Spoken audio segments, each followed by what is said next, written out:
Bien, seguimos haciendo País ADN y ya que estamos hablando de política, qué mejor que abordarlo desde una perspectiva de cómo lo podemos hacer mientras más temprano, mejor, diría yo. Porque hay tanto tema en política que nos cuesta entender, somos malos para participar. Yo estaba diciendo aquí con el panel que de repente nos apuramos con los análisis, nos falta más discusión.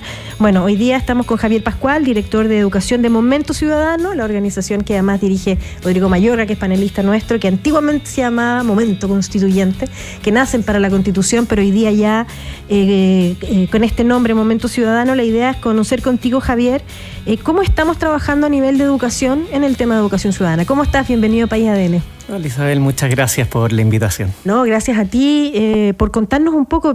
Primero la pregunta que siempre nos hacemos, ¿qué pasó con la clase de educación cívica? ¿Dónde está? ¿Existe? ¿No existe? ¿Se llama así? ¿Dónde está hoy día? Hay toda una historia con la clase de educación cívica, ¿no? Que digamos que parte en la dictadura. En 1973 la dictadura decidió eliminar el ramo de educación cívica porque bajo el argumento de que había adoctrinamiento ahí, ¿no? Adoctrinamiento de parte de la UP. Y durante hasta los años 90 no hubo educación cívica. Pasamos a la transición a la democracia y en esa transición, que esa fue una transición, digamos, tímida, ¿no? No hubo un retorno de esa asignatura como tal. ¿Ya? Ahora, sí ha habido esfuerzos desde fines de la década de los 90 hacia adelante de ir instalándolo muy de a poco en varias reformas. Recordemos que hubo una reforma curricular el año 98, que fue como la primera gran reforma curricular en democracia, y desde ahí siempre la educación para la ciudadanía se ha declarado como uno de los objetivos fundamentales del currículum. Pero nunca se le asignó, se le asoció a una asignatura, sino que se puso como un objetivo transversal, ¿no? Que eso tiene su lógica, ¿no? Se supone que la educación para la ciudadanía debería servirte en todas las áreas de tu vida y deberías, en el fondo, formarte para ocuparla independiente de qué es lo que hagas, ¿no? Durante las múltiples reformas que ha habido curriculares, la del 2009, la del 2013, la del 2019, si no me equivoco, siempre se ha sostenido la educación para la ciudadanía como un objetivo transversal y como un objetivo muy importante. Así se llama hoy día, educación para la ciudadanía, que en el fondo, como tú decías, no necesariamente es parecido a lo que algunos estudiamos. Yo tenía un librito en el colegio que se llamaba Educación Cívica, donde en el fondo nos enseñaban los poderes del Estado, la composición del Senado. Hay era incluso como una caricatura, ¿no? que cuando uno le pregunta ¿y qué aprendiste en educación cívica? La mayoría te dice aprendí a firmar cheques, ¿no? Que hoy día hay que enseñar qué era un cheque. Exacto, también estaba dentro de las cosas. Pero cuando hablamos de educación para la ciudadanía, ¿qué tan temprano podríamos enseñarlo? ¿Podríamos enseñar a ser ciudadanos a los niños en el preescolar, a los niños muy pequeños? ¿Cómo se puede enseñar? Y ahí te hago la pregunta para después. ¿Qué otros países podemos mirar que tienen una educación ciudadana desde muy pequeño? A ver, se puede, de todas maneras, desde la educación preescolar en adelante. Hay que pensar que ya no se llama educación cívica, sino que educación para la ciudadanía, no porque sí, sino que porque la educación para la ciudadanía tiene tres patas. Nosotros le decimos que es una mesa de tres patas donde cuando una se cae la mesa, ¿no? Una es la educación cívica, ¿no? Que es la formación de conocimientos, ¿no? De conocimientos sobre el mundo político, sobre el mundo... Claro, cómo está compuesto el Estado chileno, el Congreso, la cantidad de diputados. Todos los conocimientos que necesitas para ejercer tus derechos y ejercer tus deberes. En segundo lugar está la educación ciudadana, ¿no? Que tiene más que ver con la participación, ¿no? Tiene que ver con cómo tú participas en este mundo público y no desde tu propia individualidad, digamos. Y en una tercera parte, una educación de actitudes, que nosotros desde Momento Ciudadano llamamos educación democrática, y que tiene que ver con las actitudes hacia la democracia, hacia cuestiones como el conflicto, el debate político, la confrontación de ideas, entre otros valores democráticos que hay que entenderlos, que son ineludibles en una democracia y por lo tanto hay que saber manejarlo. Y todas esas cosas se pueden formar desde muy pequeños, ¿no? De hecho, nuestro currículum con estos objetivos transversales siempre se ha dedicado sobre todo al tema de las actitudes, ¿no? Y ya justamente por la eliminación del ramo de educación cívica, el tema cívico propiamente tal fue lo que fue quedando más de lado. Ahora sí hay un ramo de educación cívica, ojo, desde el año 2020, esto era algo que tenía que empezar el año 2017, finalmente empezó el 2020, justo hubo una pandemia de por medio, entonces... ¿Te acuerdas de aquella época? Claro, entonces hubo una priorización curricular, entonces es un ramo que ha costado poner en marcha, pero hoy día existe educación cívica en tercero y cuarto medio.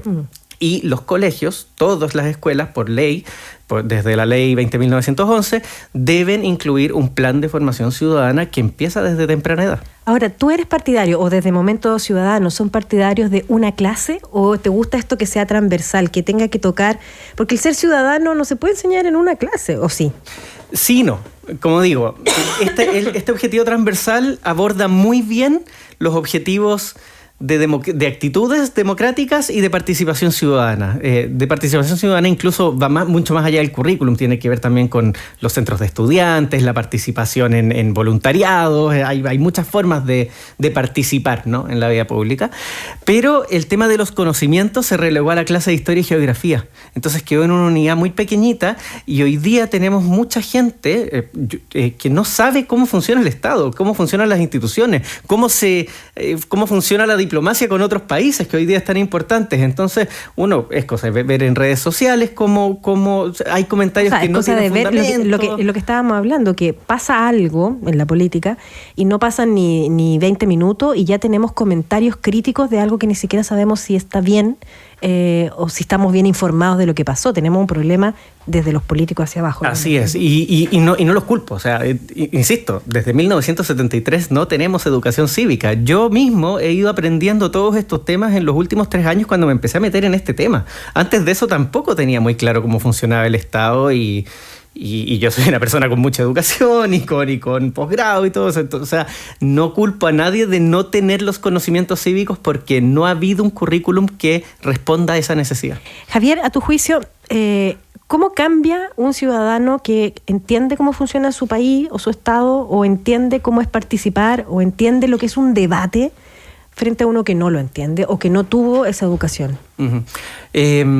A ver, la educación ciudadana y la educación en general es un derecho habilitante, ¿no? ¿Eso significa? Eso significa que es un derecho que te habilita a ejercer tus otros derechos.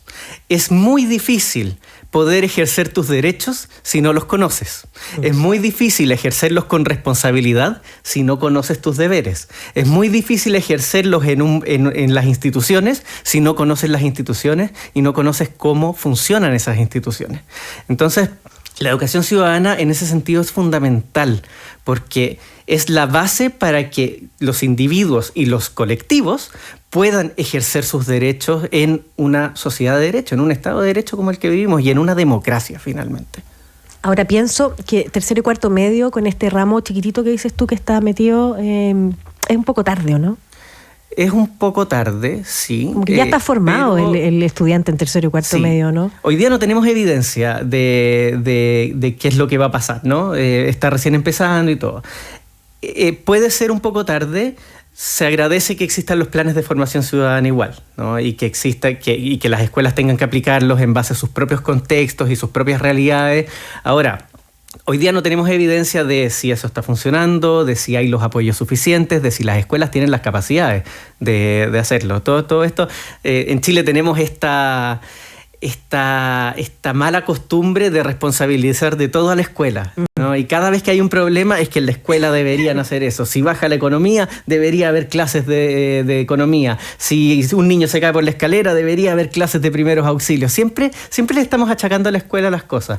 Entonces sí, es un poco tarde para los conocimientos cívicos quizás, pero la formación ciudadana hoy día no solamente puede ocurrir en la escuela y no solamente se lo podemos achacar al currículum. Y ahí también es súper importante que como sociedad lo entendamos, que la clase política lo entienda, porque es muy difícil formar en democracia si estamos viendo en las noticias constantemente peleas, malos entendimientos, entre otras cosas. Malas formas para comunicarse. Exacto. Sí, mira, es complejo esto. Javier, estamos hablando con Javier Pascual, director de Educación de Momento Ciudadano. Y en Momento Ciudadano, Javier, ¿cómo ustedes pueden apoyar en esto como organización. Están partiendo, llevan 2 años, ¿no? 2, 3 años. Nosotros en realidad nacimos desde el año 2020, a principios del 2020 como una organización ciudadana y estamos conformados como fundación desde el 2021. Y bueno, como organización de la sociedad civil hemos intentado ayudar desde nuestros propios medios, digamos. Llevamos 4 años trabajando principalmente por voluntariado. Este año estamos un poco cambiando esa figura y hemos aportado desde distintas formas. Primero, durante todos los procesos constituyentes estuvimos en una suerte de fact-checking, tratando pero desde una perspectiva muy didáctica, muy educativa, ¿no? Entonces, si veíamos algo que sonaba falso o que era impreciso, lo tratábamos de explicar, pero desde la base. Desde como educando un poco. Claro, no solamente decir, no, esto es mentira porque, sino que desde cómo funciona el Estado para arriba, para que se entendiera muy bien. Ese fue un trabajo súper fuerte que hicimos con infografías, con relatorías, con talleres, etcétera. Y ahí, justamente en los procesos constituyentes, nos dimos cuenta que el problema estaba mucho más desde la base y que era muy difícil estar constantemente explicando cosas a una sociedad que no tiene los conceptos básicos. Entonces, por eso fue que como que dimos un paso hacia atrás para ver el panorama de forma más amplia. Y hoy día estamos tratando de apoyar principalmente en las escuelas, pero también apuntando a otros públicos adultos y en la educación no formal a través de distintos proyectos. Hoy día nosotros tenemos algunos talleres que vamos a empezar a ofrecer al grupo que requiera. Generalmente nos piden más las escuelas porque son los que se hacen cargo de esta situación. Pero también estamos creando ahora unos juegos de mesa porque... mira. Sí, porque ¿cómo se va a llamar aprender ese juego? Jugando es muy importante. Estamos creando 2 juegos de mesa. Uno está casi listo y de hecho lo vamos a probar este viernes en un colegio. Así que mira, está bueno. Podríamos ir, Camila. Caíto, vamos a jugar. Ya. ¿Cómo se llama? Se llama La Plaza Pública. Es un juego para niños de 5 a 11 años y está pensado para formar en habilidades de debate, de solución de problemas de forma colectiva. Y estamos diseñando otro que se llama Democráticamente. Pero así, democráticamente, es un juego de trivia sobre, es más de educación cívica, ¿no? Y tiene que ver con preguntas y respuestas sobre el Estado, sobre la historia política, sobre derechos y deberes ciudadanos. Ese es un sucesor de otro juego de mesa que teníamos antes que se llamaba Constitutodos, que estaba más enfocado en los procesos constituyentes. Y nada, ese todavía está en proceso, pero ya hicimos un primer testeo en enero y ahora estamos... Yo creo lo prueban en colegio, está interesante esto, y al tiro ven si funciona o no funciona, si se entretienen o no se entretienen. Los productos hay que testearlos y sí, es un poco eso, aprendieron y se entretuvieron, esos son los dos grandes objetivos que queremos lograr. Y los probamos además en enero en un festival, en el Festival Aprender, que hubo varias organizaciones de la sociedad civil de educación y nosotros estuvimos mostrando los juegos también para probarlos y funcionaron bastante bien. Obviamente siempre hay que arreglar mecánicas y todo eso es parte de los juegos de mesa. La regla, que no cambien la regla. Porque, exactamente. Mira, yo juego uno toda la semana y mi hija toda la semana me pone una regla nueva, no nada que ver. Pero es que el uno es el juego de reglas caseras por excelencia. Porque además hay una que tú puedes cambiar la regla, o sea, más encima, entonces bueno. Pero sabes que la gente nos escribe harto, estamos hablando con Javier Pascual, director de Educación de Momento Ciudadano, y nos pregunta cómo hacer para que vuelvan las clases de educación cívica antes, no tan tardíamente. ¿Qué tenemos que hacer? ¿Cómo se empuja como sociedad? Porque efectivamente mucha gente también está comentando que todos los problemas que tenemos hoy de convivencia, no en la escuela, en la calle, tienen que ver con esto, con que no tenemos una cultura del debate, de la conversación. Sí, bueno, a la gente yo le cuento una buena noticia, a ver, que es que el año pasado se hizo el Congreso Pedagógico Curricular. Fue una instancia muy grande que lideró el Mineduc con la UNESCO y fue un proceso de consulta a más de 800.000 personas. Estudiantes, apoderados, ciudadanía en general, docentes, directivos, todas las comunidades educativas participaron en esto. Y uno de las temáticas más requeridas fue la educación ciudadana y financiera. Lo pusieron así, lo englobaron así. Es lo que más les interesa. Sí, fue una de las cosas que decían, esto debería estar más presente en el currículum. Y el Mineduc hoy día se está haciendo cargo de eso. Nosotros justamente ayer tuvimos una reunión con la unidad de currículum Y dentro de los próximos meses van a presentar una propuesta que va a seguir siendo debatida y todo para una nueva reforma curricular, pero este es un tema que salió, que es importante, que la gente lo entiende como importante, y que por lo mismo el ministerio se está haciendo cargo, al parecer, ¿no? Ahora, ¿qué tenemos que hacer nosotros como ciudadanía? Seguir participando, seguir insistiendo en estas cosas. Cuando fue el Congreso Pedagógico Curricular, ojalá hubiéramos participado todos. 800.000 personas es mucha gente, pero todavía podría haber sido mucho más, ¿no? Uh-huh. Entonces, algo importante es que la ciudadanía también se empodere con todos estos procesos de participación, que los busque, que se entere. Hay muchas formas de participar. El voto es una de ellas, pero hay muchas otras formas de participar hoy día. Javier, tú tienes mucha experiencia en este tema, has vivido fuera también, hiciste un doctorado en España. Y un magíster también. ¿Y qué sociedad miras que tú dices, esta sociedad, desde muy pequeño hay una cultura cívica, hay una cultura ciudadana que me gustaría para mi país?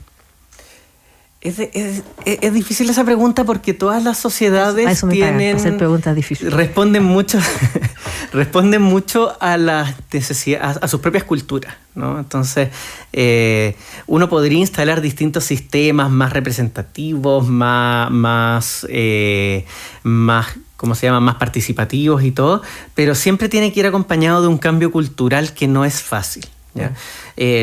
Como dice, yo viví en España, yo no sé si diría, veo España como un referente, pero sí había cosas en España que me gustaba mucho. ¿Cómo qué? Me gustaba mucho el sistema de representación parlamentaria, por ejemplo. Aquí se discutió durante el primer proceso constituyente si tener un proceso más parlamentario, porque era un modelo en que uno votaba por listas, entonces te quedaba claro que lo que votabas eran ideas y no personas, ¿no? Tú no votabas por una persona carismática, sino por una lista que te venía con un programa de ideas. Y luego, en base a la proporción de votos, llegaban a escaños los distintos parlamentarios y el presidente o el alcalde el jefe de la Generalidad, no me acuerdo cómo se llama, pero el líder en el fondo era elegido por los parlamentarios que habían sido escogidos, que además tenían que dialogar y ponerse de acuerdo y negociar. Entonces había una obligación de negociar y de ponerse de acuerdo que era constante, y la política no funciona si no hay diálogo y no hay negociación. Y eso es súper importante. Aquí en Chile estamos como cada vez más polarizados y cada vez más con la idea de que no hay que ceder ante el adversario. Y no, el adversario es solamente alguien que tiene una idea política diferente porque tiene una experiencia diferente, porque ha vivido cosas diferentes y es muy válido que tenga una posición diferente, y la negociación y el ceder es súper importante. Había otras cosas hay otras cosas que ocurren en otros países que yo creo que son necesarias. Las iniciativas populares de norma. Hoy día en Chile no tenemos espacios de participación política como de la ciudadanía. En la política de parte de la ciudadanía. Tenemos el voto. Y después nuestro siguiente paso es la protesta. Y hay un mundo entre el voto y la protesta que no hemos explorado y que fue justamente lo que gatilló en el estallido social, ¿no? Esta falta de válvulas de escape, de poder participar, Tienes audiencias públicas, pero también son engorrosas, son difíciles de conseguir, y al final uno siente también que tampoco sacó mucho, son espacios muy pequeñitos, y luego tienes la participación dentro de la sociedad civil, pero no puedes llegar a los escaños a los espacios de poder. Entonces, esta de las iniciativas populares de norma a mí siempre me ha llamado mucho la atención como una forma de llevar ideas, que además son ideas, o sea, el Congreso puede tener buenas ideas, pero somos 18 millones de personas, imagínate 18 millones de ideas. Pucha, nos deja, Javier, una conversación abierta, y harta gente que está preguntando cómo principalmente quieren que vuelva la educación cívica, pero hay que decir que esto es educación cívica, participación ciudadana, como tú nos dijiste, temas de convivencia, diálogo, debates. Me acuerdo que en la época de los debates escolares. Queremos agradecerte, Javier Pascual, director de Educación de Momento Ciudadano. ¿Cómo se llama el juego que prueban el viernes? El que probamos el viernes se llama La Plaza Pública. La Plaza Pública. Tienes que traerlo después, po. Sí, de todas Juguemos maneras. aquí, podríamos hacer un juego con los panelistas. Podría traer el prototipo, pero más quiero traer el Democráticamente, que es el juego para adultos y jóvenes, porque ese Traigámoslo, ya. Eso, buenísimo. Luego, Hacemos en las próximas semanas, ya vamos a hablar con la Camila. Una gran partida. Pero ahí con los juegos aquí lo probamos, probémoslo con los panelistas. Y con mucha gente de muchos partidos políticos y muchas tendencias para que conversemos. Con Marcelo Milla, que a lo mejor no cacha nada, me encanta. Marcelo Milla, Rodrigo Pérez de Arce, así todo ahí, la Pamela Figueroa, todos los politólogos aquí conversando. Gracias, Javier, por ilustrarnos este tema que sin duda, como tú bien dices, genera mucho interés y hay mucha necesidad, porque hay mucha gente que dice que por aquí es donde podemos cambiar nuestra cultura de convivencia principalmente. Gracias. Muchas gracias a ti por darle el espacio a este tema que está importante. Suerte con Momento Ciudadano.